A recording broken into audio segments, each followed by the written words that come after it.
Connor, pain isn't the worst thing. At least you know you're not just a shadow darkening someone's wall, a silhouette thrust hazardly into their lives. My fingers traced the sunken scar as it paced the plain room, counting steps from near wall to far, right to left, 8 by 10, 80 square feet to call my own for the next how many days? 80 square feet with no television or phone, only 2 tiny beds, a closet, and one vinyl chair near the window. A window that doesn't open, not even a crack for air. 2 beds. Does that mean I might have a roommate soon? Some paranoid psycho rambling on through the suffocating night? Well, hey, maybe he'd think that he was the one who drew the short straw, having to share a room with someone totally whacked out freak. I wonder how long it would take him to realize I'm right as sin. It's the rest of the world that's wrong. I'm not even sure how I classify for admission to Aspen Springs. Does wanting to die equal losing your mind? It doesn't seem so incredibly insane to me. In fact, it seems courageous, too. For once in your life, make others react to a plan you set in motion. Not that I meant to cause anyone pain, only to make them realize that everyone has flaws. Even me. Especially me. Hell, I'm so flawed I wound up here, with 60 defective humans. Ought to think I made the A-list. Open the dresser drawers, start to put away my neatly folded clothes. No Sears, no Walmart, but Macy's. Nordstrom's. I could see my mom stocking aisle after aisle of designer jeans, intent on the latest style, perfect eye-catching fit. I hear her tell the silicone sales lady, nothing for me today. I'm shopping for my son. He fails to comprehend fashion. If it wasn't for me, I swear he'd choose nothing but t-shirts and khaki. Now, where will I find the Calvin Klein? I reach for a lavender Ralph Lauren shirt, ironed into submission, collar starched into crisp, straight V's, no hint of dirt or sweat. Back at school, clothes like this made me the cream of my senior class, at least in the eyes of twisted dream girls and cheerleaders. Oh yes, Mom's expensive tastes went a long way toward getting me laid. Did she have a clue that all these dollars spent on haute couture allowed her sweet young son to feed his appetite for carnal pleasure, to divide himself among a stable of fillies? As the vile green walls defy my stare, some evil makes me wad Lauren's shirt and jockey underwear into a wrinkled lump. Okay, maybe that's a little crazy. Maybe I belong here. After all, maybe crazy is preferable to staying strong when you just want to break down and weep. But big boys don't cry, do they? So instead, I'll just keep jamming clothes into drawers, grinning. Tony, when you try the big S, the first thing they do is lock you away by yourself, like you might try to do someone else in, 'cause you didn't do yourself good enough. Then some lame nurse's aide checks in on you every 15 minutes, probably hoping you found a way to finish yourself off and save them a whole lot of trouble.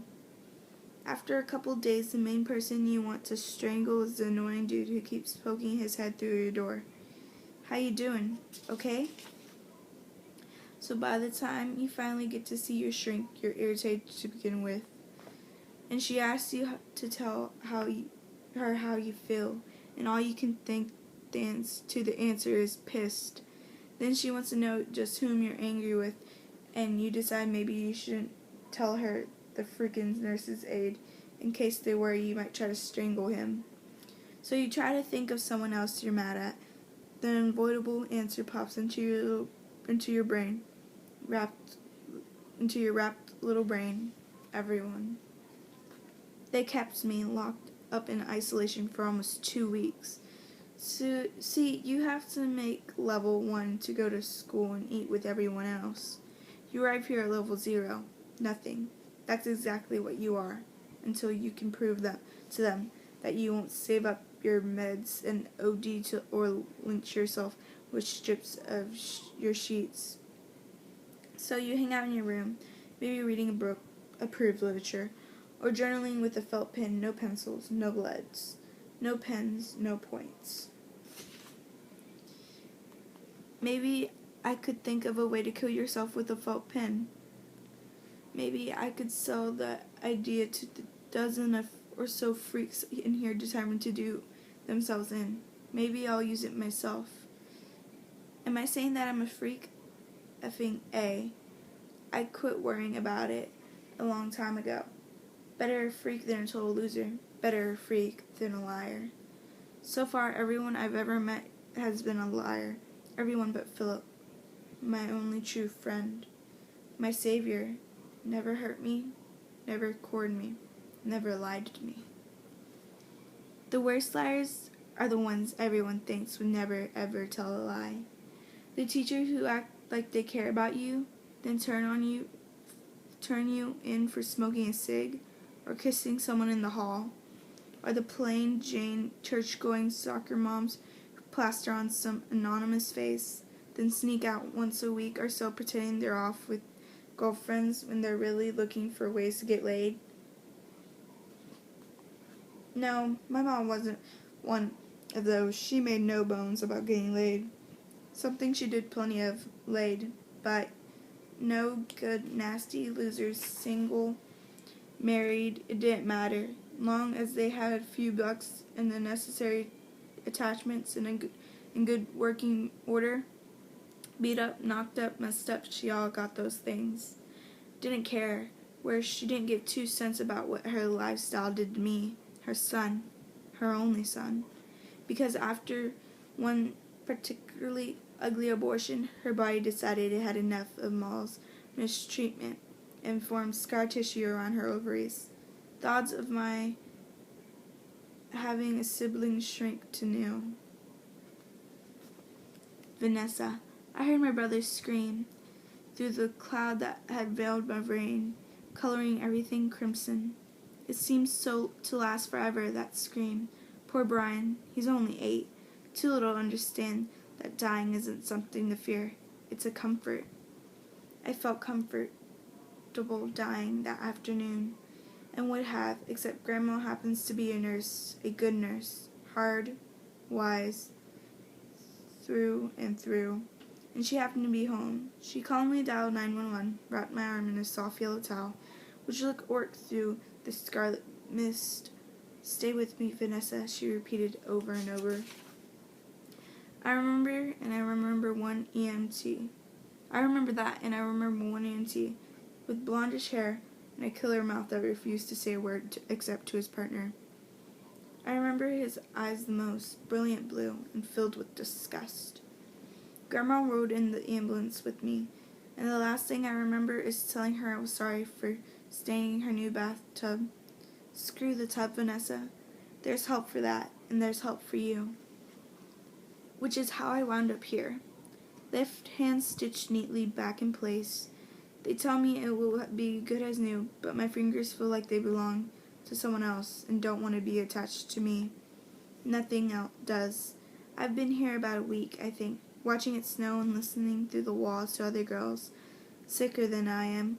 They talk about themselves, about the things they've done, and the things they'd like to do. Parents, teachers, counselors, so-called friends.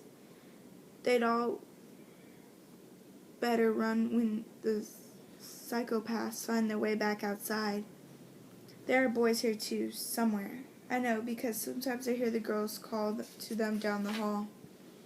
The things they say, a truck driver would blush. I would never talk that way to Trevor. He walks on water. I want him to think I do too. For a while he did, or at least he pretended to. I did things with Trevor I wouldn't dare confess to anyone. Things I didn't know anyone did, but he wanted me to, so I did. That's what you do when you love someone, right? The door opens. Death Watch crew come to check up on me. They've been after me all week, first every 15 minutes or 15 or 20 minutes, then every hour or two, making sure I don't rip stitches and let my hand drop off after all. "Hello, Vanessa," says Paul, who is fabulously tall and almost as wide as the door. He hands me my morning pill, unwraps my bandage, peeks underneath. "Dr. Boston says if you join us for group this afternoon, she'll award you level 1. You could start school tomorrow." So far I've avoided group, preferring to semi-vent my pent-up insanity in private. Therapy sessions. Vanessa Igneel O'Reilly, closed book. But I have to admit, I'm tired of this room, weary of these auburn walls. Maybe if I stash my meds, I can keep my mouth shut and just listen to the sob stories passed around the big circle like joints. Maybe I'll find them entertaining. So I tuck the Prozac under my tongue, nod. "Okay."